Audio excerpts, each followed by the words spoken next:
itu Muhammad. Yang sekarang ni orang kehilangan Muhammad di Mekah. Boleh jadi itu Muhammad. Mari kita kejar dia. Dia tanya dia cakap dia gimana? Dia kata nak pergi ke Madinah. Mari kita mengejar dia pergi ke Madinah.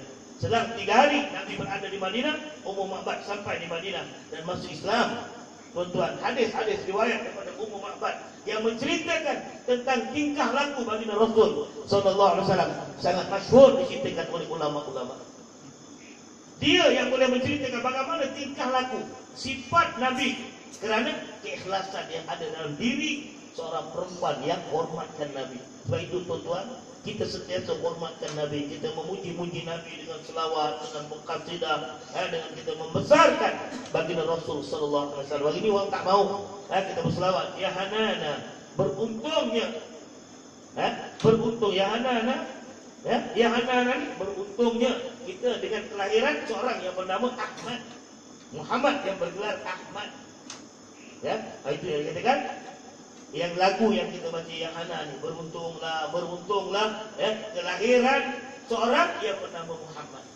Untung kita tu. Baca kita buat betul. Bila kita kata beruntunglah, kita sebut kata tu kita faham. Beruntungnya aku, beruntungnya. Lebih beruntung lagi Allah Taala takdirkan kita sebagai seorang Islam, orang yang beriman, orang yang duduk diberi peluang oleh Allah SWT untuk mendekati ilmu-ilmu yang sedemikian. Ini semua tuan-tuan dipilih oleh Allah Taala. Tuan-tuan jemput dah berapa ramai, hantarlah cycler berapa banyak pun, letaklah signboard berapa banyak untuk majlis-majlis seperti ini, selected tuan-tuan, terpilih. Tak semua orang boleh datang majlis-majlis seperti ini, tak mungkin. Sebab itu tuan-tuan, kadang-kadang tuan-tuan yang datang ini, tuan-tuan yang sebenarnya kalau kat kampung tak guna. Tak maaf cakap. Tuan-tuan kalau kat kampung tak guna, orang tak pakai semua. Itu orang tak betul tu budak tu. Orang cakap tu. Yang itu yang dipilih tuan-tuan. Sebab itu tuan-tuan, ulama-ulama dahulu, ulama-ulama dahulu, mereka melatih orang-orang seperti contohnya tuan-tuan, orang yang mengasaskan ilmu gerakan tabligh di Indonesia, di India. Seperti Maulana Zakaria, Maulana Ilyas, dia mengajak orang profesional ini, diajak dengan Islam. Orang pandai-pandai diajak dengan Islam. Diajak. Tetapi apabila mereka dah pandai, mereka dah buat hal ni masing-masing. Diajak peniaga-peniaga dengan Islam. Bila dah kaya, dia buat hal masing-masing. Akhirnya dia kata, baik aku cari peminta-peminta sedekah. Baik cari orang kampung-kampung yang biasa ni, aku latih. Akhirnya orang asli tu, orang asli dilatih berdakwah. Bila orang-orang asli dilatih berdakwah, dia tak ada kelulusan, mereka itulah yang tekun berdakwah. Baik itu tuan-tuan janganlah terkecil hati kalau kat kampung orang tak pakai tuan-tuan. Mungkin Allah Taala memilih tuan-tuan untuk jalan yang lebih besar lagi. Kalau tuan-tuan sibuk dah menjadi orang pandai, dah sibuk dengan urusan dunia, sibuk dengan perniagaan, sibuk dengan kerja-kerja dunia, Allah Taala lalaikan dengan zikrullah ini. Yang ini lebih rugi, dunia dapat, akhirat hancur. Baik itu berhenti semua sekali. Sahabat-sahabat apabila mendapat jalan-jalan sedemikian tuan-tuan, seperti Abdurrahman bin Auf. Abdurrahman bin Auf seorang peniaga, kita kenal dia seorang peniaga. Tetapi Abdurrahman hanya berniaga seminggu 3 hari tuan-tuan. Itu gaya-gaya niaga. Seminggu 3 hari tu pun orang tak boleh lawan. Dia punya jutawan dia tuan-tuan tak boleh lawan. Seminggu 3 hari dia kerja. Bukan hari kerja. 4 hari duduk dengan Allah, duduk masjid beribadat. Hari ni kita seminggu ada 7 hari, 9 hari kita kerja. Terlebih kita habis overtime lagi dapat. Tak 9 hari. Hal-hal dunia. Kayanya tak mungkin kaya. Kaya ialah apabila orang tak memerlukan dunia, pada ketika itulah kaya. Sebab itu tuan-tuan, saya belajar dengan satu orang guru. Dia kata, kau tahu tentang surah Waqiah? Tahu. Surah Waqiah ni kalau baca dapat kaya, betul. Kenapa baca surah Waqiah kaya? Payah juga nak jawab tuan-tuan. Saya kata saya tak tahu lah. Surah Waqiah kan cerita kiamat. Idza waqa'atil waqi'ah laisa liwaqatiha kadhibatun khafidatun rafi'atun idza rujjatil ardu rajja wa bussatil jibal bassa fakanat haba'an munbatha wa kuntum azwajan thalatha. Ini semua cerita hari kiamat. Kalau kau hari fikir kiamat, mana kau kerja dunia, kau tak nak dunia. Bila kau tak nak dunia, kau kaya lah. Itulah maknanya. Bila kau menghayati cerita akhirat, engkau bercerita tentang engkau nak akhirat, engkau tak kisah dunia, pada ketika itu kau kaya. Senang aja. Itu pasal baca surah Waqiah jadi kaya. Bukan kaya tak mesti banyak duit. Kaya ini apabila kita tak banyak peluang. Yang dikatakan kaya Allah Ta'ala apa? Dalam Al Tauhid. Allah Ta'ala tidak berhajat kepada makhluk, tetapi semua makhluk berhajat kepada Allah. Itu makna kaya. Kita tak berhajat pada benda ni. Orang kata makan, tak apa yang ada cukup lah. Kaya lah tu. Tapi kalau ada ni, kalau ada itu lagi bagus. Kalau ada tu lagi bagus. Pada ketika itu miskin. Orang miskin ni lah orang yang berhajat. Jadi jangan jadi orang yang berhajat. Kalau nak jadi orang kaya, senang. Jangan banyak hajat hal dunia, kaya. Senang ya. Itulah kaya. Itulah hakikat kaya yang sebenarnya yang kita tak sedar. Kita rasa orang kaya tu banyak duit. Dah. Lagi bersuara kita ni lagi banyak hutang dia. Kuk kepala tu. Macam botak semua tu kan. Ya, baik. Jadi maknanya Suluk ini ialah satu jalan. Ya, kalau tarekat Tijani cara lain, tarekat apa ni, Sotariyah cara lain, tarekat Ahmadiyah cara lain, Idrisiyah. Ya, ada berbagai-bagai tarekat yang ada. Ya, Saidi Syekh Ahmad Rafi'i. Ya, tarekat dia punya suluk dia cara lain. Ada kaedah-kaedah dia. Ya, tersendiri mengikut perjalanan guru. Ya. Saidi Syekh Abdul Qadir Jilani radhiyallahu anhu. Bagaimana latihan dia untuk mendekatkan diri kepada Allah. Ya, setahun duduk di dalam laut tuan-tuan. Ya, akhirnya kita tak boleh buat. Dengan sebuah perahu, satu pendayung duduk di dalam laut setahun lamanya tuan-tuan. Semata-mata bertawakal kepada Allah. Setahun duduk dalam hutan dengan selai pinggan, apa yang dia makan. Setahun duduk di padang pasir, apa yang ada di padang pasir. Ya, inilah setahun hanya minum air saja. Setahun hanya makan buah-buahan saja. Akhir sekali setahun tak makan. Ini Syekh Abdul Qadir Jilani punya suluk. Perjalanan suluk. Jadi Syekh Abdul Qadir Jilani radhiyallahu anhu. Macam mana dia melatih diri kita, bidrat diri dia. Kita nak puasa satu hari pun huru-hara. Ya, kadang-kadang ajak bersuluk macam ni, yang ingat bini dia. Tak ada ingat lain, ingat bini, ingat anak, ingat pokok kelapa sawit, itu aja ingat. Jika macam mana bini aku dimakan, tak makan bini aku. Ya, dan kalau ada bopak pula, susah juga. Itulah benda-benda yang datang. Itulah yang sakit. Ni anak aku nak pergi sekolah ni, macam siapa nak hantar anak aku sekolah ni? Risau. Ya? Kalau lagi risau dunia tu ada, lawan. InsyaAllah. Nafsu kita lawan. InsyaAllah. Kita akan sentiasa bimbang. Kalau aku duduk tolong ni 3 hari wajib ni kan, niaga aku. Tutup kedai aku nanti. Lagi pelanggan aku semua ni. Lagi pelanggan. Yang itu ya, dia bimbangkan benda hal Allah Ta'ala punya urusan. Ini semua kerja Allah Ta'ala, kita bimbang buat apa? Yang datang pelanggan pada kita pun bukan kita pergi makan. Bagi datang belanja kedai aku. Tak ada. Mana ada orang datang belanja kedai kita, bagi datang belanja. Main belanja. Tak ada. Tak ada tu kan. Sedangkan kita panggil tuan-tuan pergi makan dekat warung tu. Pakcik, pergi bandung, pergi goreng. Kita pun buat tak tahu aja. Dipanggil pun tak datang. Yang tak panggil, tiba-tiba menolong datang masuk je. Satu family.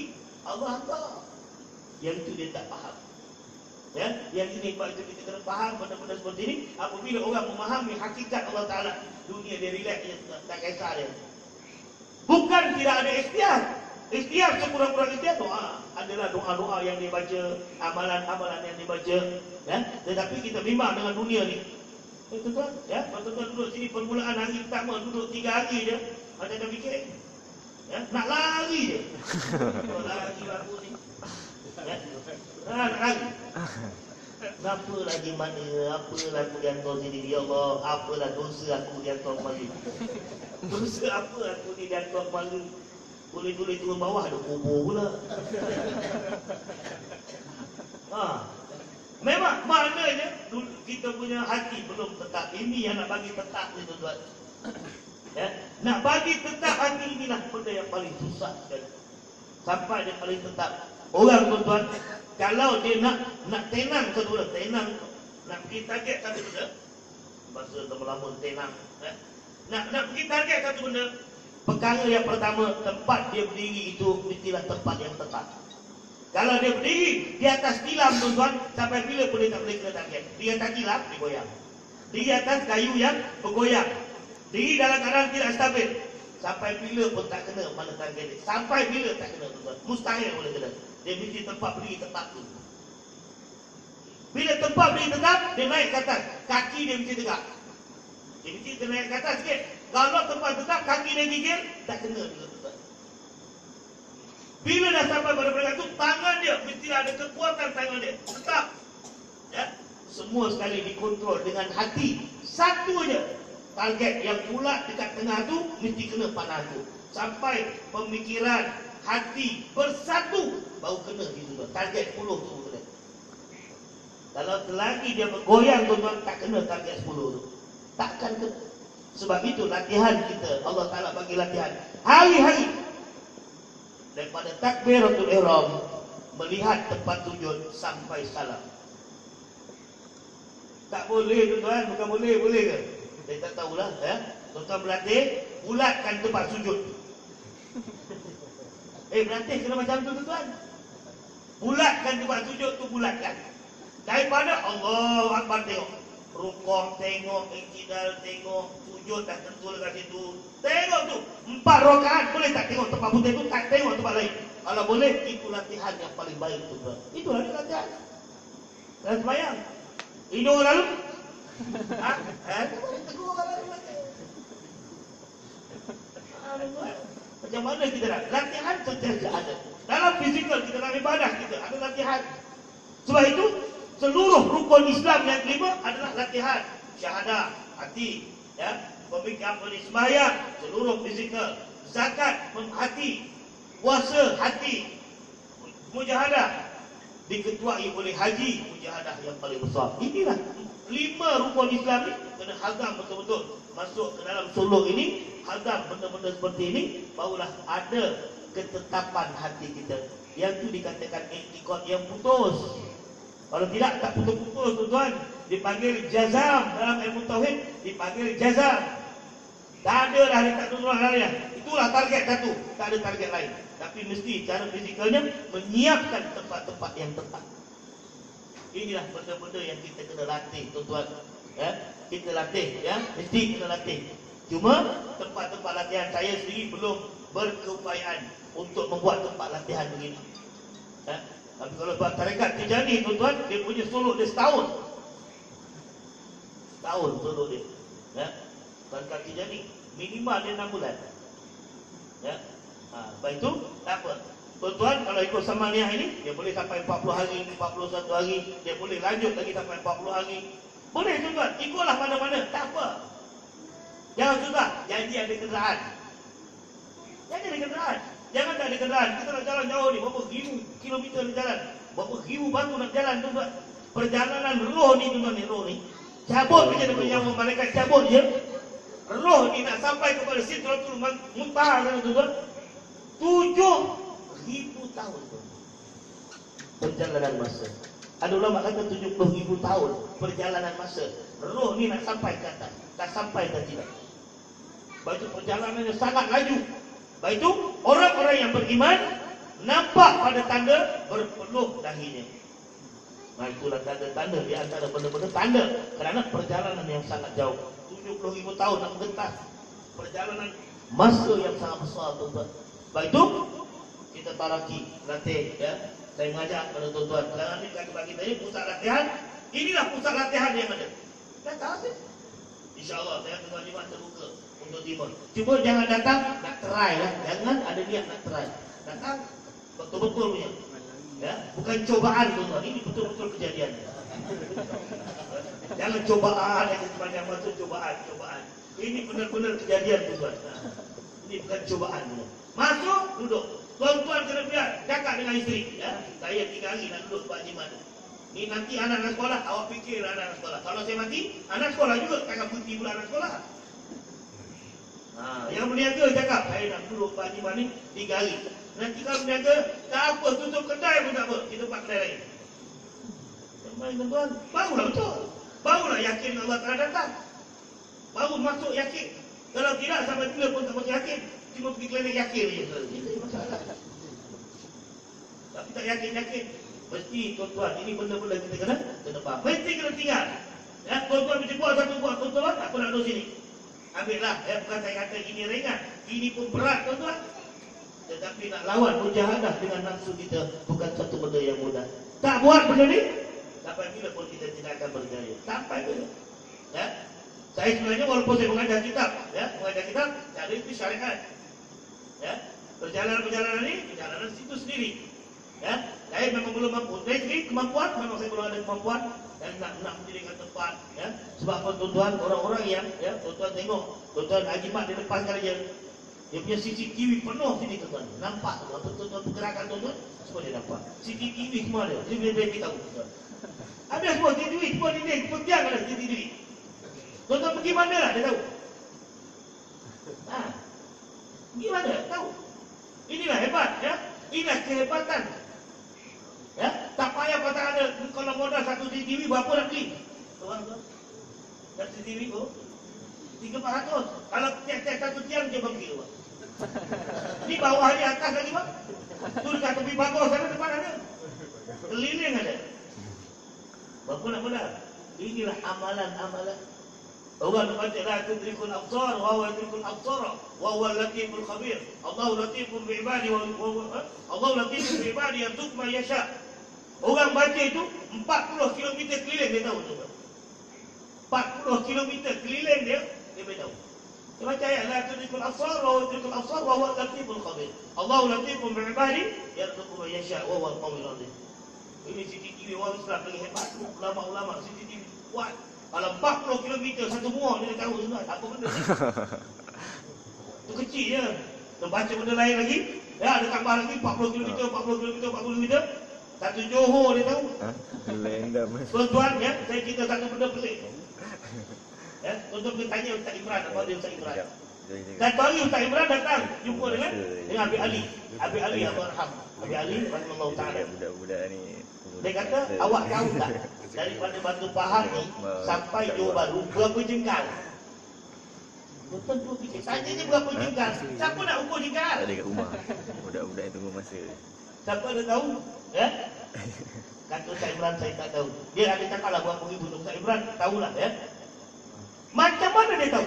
Kerana Allah bagi tahu. Allah bagi tahu. Dia kasyaf. Dia tengok je, dia tahu berapa jengkal. Inilah kehebatan orang Islam, tuan-tuan. Hati mereka apabila terbuka bukan syafaat. Baik itu dalam ilmu tasawuf, apabila kita bertemu dengan orang alim, jaga hati. Sebab dia tahu hati kita. Tengok macam ni kau ni. Tahu dah. Ya? Apabila berjumpa orang berpangkat, jaga mulut. Jangan tukau kau nanti. Orang Melaka cakap kena tukau. Ya? Tukau kerja nanti, kita berhenti kerja. Ya? Sebab mulut binasa badan. Dia berjumpa orang alim, kau cakap dah macam mana pun, dia tak kisah. Dia tengok hati, dia tak tengok cakap. Ini orang-orang alim, tuan-tuan. Jadi, cuba kita jadi angkat, upgrade sikit kita punya hati kita, kekuatan kita, jiwa kita. Ya? Apabila Allah Ta'ala panggil, tuan-tuan, dia tak kira projek kita siap ke, projek kita tak siap ke, dia panggil jalan. Ya? Kita tengah sibuk dengan apa urusan, sekalipun kalau sampai ajal, jalan.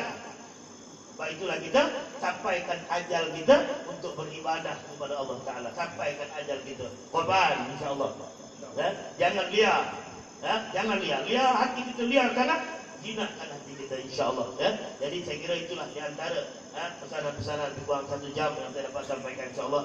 Saya membuat persiapan besok saya nak terbang ke Sarawak. Ada satu program di Bintulu tadi. Tempat lebih esok nak keluar, ya, di airport. Ya. Saya ada program di Bintulu. Ya, ada program di sana. Dan insyaAllah, jadi insyaAllah sekarang inilah untuk mukadimah atau pertemuan kita pada malam ini untuk bercerita, untuk memberi, untuk spark satu benda tu, spark, ya. Satu benda ni nak spark. Ya, tuan-tuan. Spark ini penting. Kalau berlaku kebakaran yang besar, bomba tak tengok tiang sana terbakar, dia cari apa sebab terbakar. Dia cari itu je. Senang aja kita bomba, bukan saya tengok pun. Apa sebab dia terbakar? Ya itulah. Ya, kerugian berjuta-juta, tapi dia kata sebabnya batang mancing dia. Batang mancing terbakar betul jadi juta. Jadi kadang-kadang dengan satu detik saja afdalul zikri la ilaha illallah terbakar semua nafsu jahat kita, tuan-tuan, syaitan-syaitan terbakar.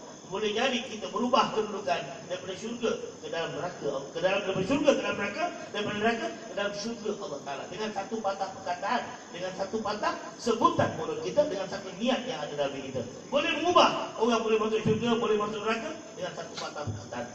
Kita berharap mudah-mudahan dengan perbuatan yang baik kita ini mengubah kita, kedudukan kita daripada neraka ke dalam syurga Allah Subhanahu wa taala, insyaallah. Mudah-mudahan kita berazam, mudah-mudahan Allah Subhanahu wa taala memberi kekuatan kepada kita untuk kita mendekatkan diri kepada Allah Taala, dan pimpinan daripada Tuan Guru Haji Muhammad ini sangat penting untuk kita. Sangat penting untuk kita hayati dan untuk kita hazam bersama-sama, ya. Bukan senang tuan-tuan, hari ini bukan senang. Nak jadi jurulatih bola senang. Jurulatih menyanyi senang, jurulatih apa senang. Jurulatih nak menuju pada Allah Taala payah nak cari tuan. Kalau ada pun kadang-kadang dia tak ada, dia punya kemudahan-kemudahan. Track tak ada, gelanggang tak ada. Boleh, gelanggang tak ada, tak boleh. Ya? Jadi tuan-tuan ada tuan-tuan yang ada sedikit bekalan belanja, keluar cari duit, tolong apa yang kita boleh tolong, kita tolong. Ya?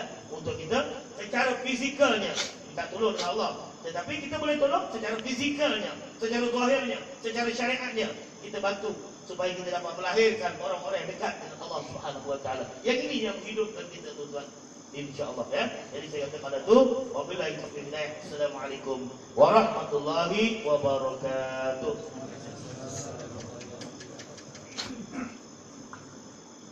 Alhamdulillah. Ustaz memang ahli cakap. Kalau tak dia tak boleh Ustaz. Dia Ustaz dengan Tuan Guru dia.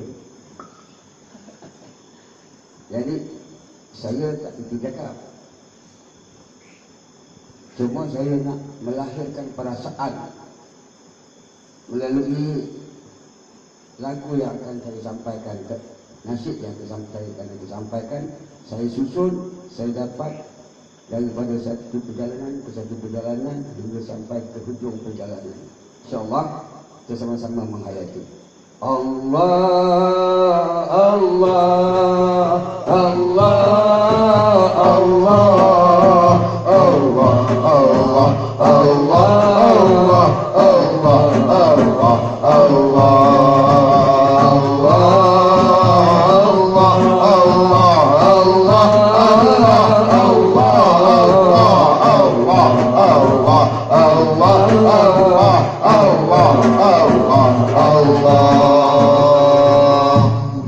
namamu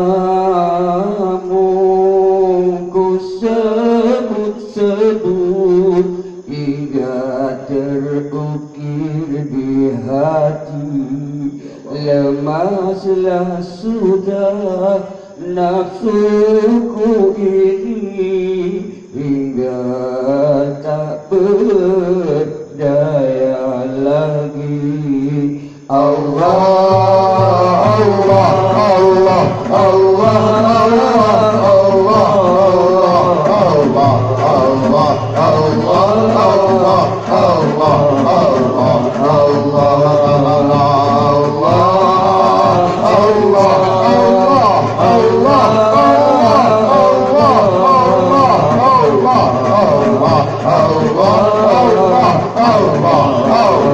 Allah, bukan nama yang ku cari, tapi yang punya diri. Wahai diri yang punya diri, marilah bersama kami. Allah,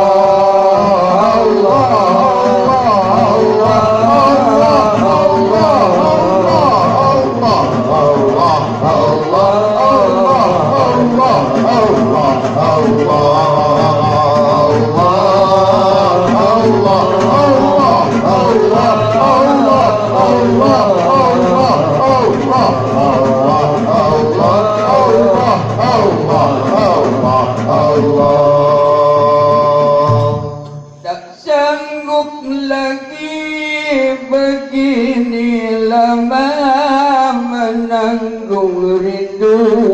Semoga terobat hati ini bila bertemu denganmu ya Allah. Allah, Allah, Allah, Allah,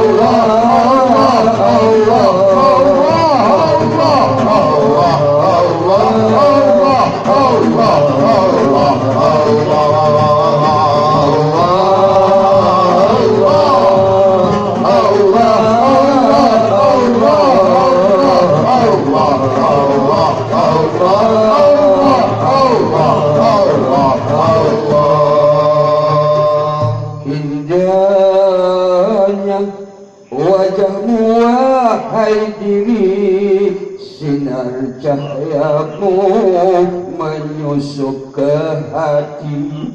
Mataku tak mampu menatapi, hanya mampu dengan mata hati. Oleh itu bukalah mata hati. Allah, Allah,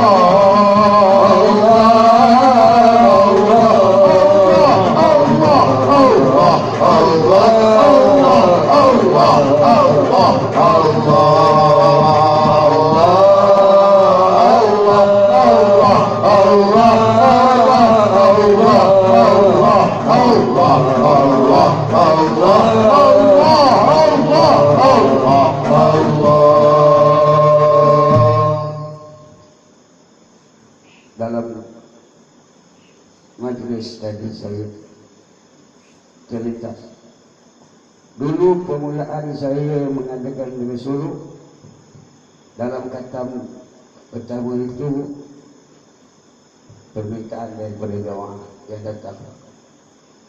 Tiba minta tolong salah seorang daripada jemaah yang meninggal daripada suruh tolong bercerita apa yang dia buat. Hari ini saya pula panggil Tuan Haji, insya-Allah Tuan Haji. Dia cerita sikit kita berkongsi pengalaman.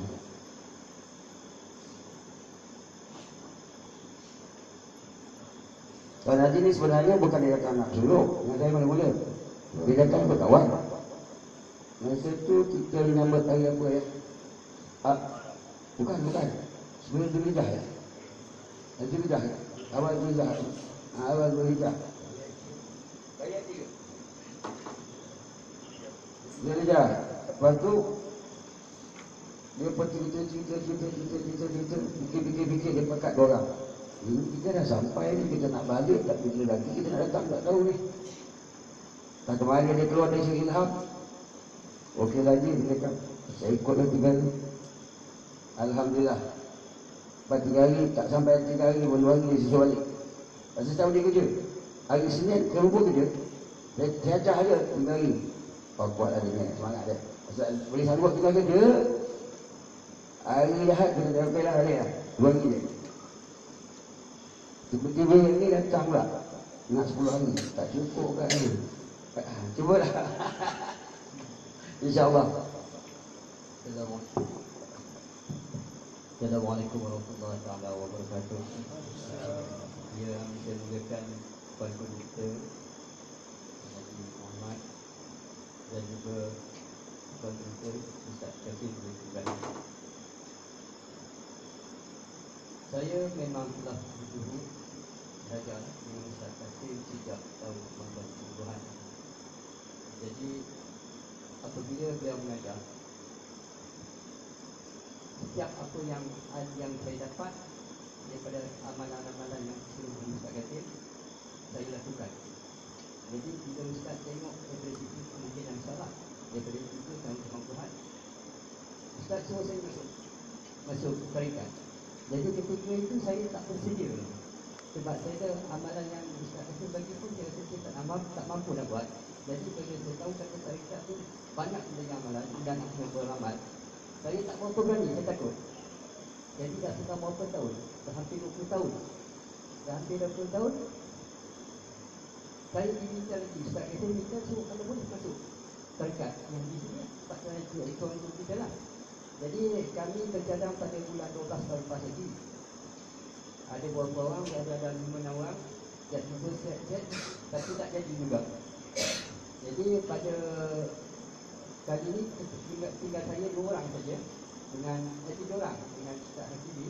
ngaji sini dengan Cik Yusuf, kami berpakat-pakat. Pada mulanya nak dengar cerita je. Nak dengar cerita macam mana perjalanannya semua. Lepas tu bila dah sampai sini, saya fikir-fikir balik, bilang balik dengan Yusuf. Kalau kita balik, dah nak ambil cuti lagi. Kan? Jadi daripada alam-alam tu balik, dan tak tentu saya boleh datang balik. Dan sebelum ini pun, saya telah ada berlaku kejadian yang saya kisah berjalan. Jadi daripada situ saya juga takut. Kalau selama ni saya beramal, bila saya kisah, saya tak tahu benda pun. Jadi saya rasa diri saya kosong. Jadi daripada situlah saya, bila Ustaz kata bagi tahu saya memang semangat nak buat. Jadi apabila dah sampai 3 hari itu, pada yang 4, 2 minggu, 3 minggu lepas, saya tawakalnya. Hanya semua kerja Allah SWT. Jadi alhamdulillah, bila pada asasnya untuk sekadar mendengar, jadi kami terus makan untuk 3 hari lah bersyuruk di sini. Dan lepas tu saya ada 2 program sebenarnya. Saya ada program di Kedah pun, setiap 1 Muharram dapat 10 Muharram ada program. Jadi saya tinggal kat sana. Saya fikir balik, kalau saya tak buat, saya akan mati bila masa, sakit pun yang masa, tak berhenti siang malam sakit. Jadi kalau saya tak ikuti, jadi bila saya nak ikuti. Jadi saya ambil keputusan bila Tuan Haji kata 1 Muharram, yang secantiknya 1 Muharram ke 10 Muharram. Jadi next kalau boleh, bila pula? Bila Tuan Guru kita beritahu kita bulan Rejab tahun depan, saya rasa saya tak sampai, tak ada nak sampai. Jadi terus saya kata tawakal datang juga buat. Alhamdulillah lah. Setakat saya datang ni peringkat 1, 2 ni alhamdulillah lah. Saya terima kasih banyak atas doa yang Tuan Guru kita, Tuan Haji Muhammad, dan juga Ustaz kata yang bagi booster lah untuk kami semangat untuk buat. Dan alhamdulillah banyak petunjuk-petunjuk yang dapat. Alhamdulillah. Lapor memang lapor lah. Saya ada kuasa lagi. Tapi itulah, terima kasih banyak. Saya pun tak ada nilai sebenarnya. Tak ada nilai. Kita nak bayar dengan duit pun tak mampu dah. Itu yang boleh saya cakap. Dan itu saja dulu yang boleh saya cakap. Berkongsi bersama. Assalamualaikum warahmatullahi wabarakatuh.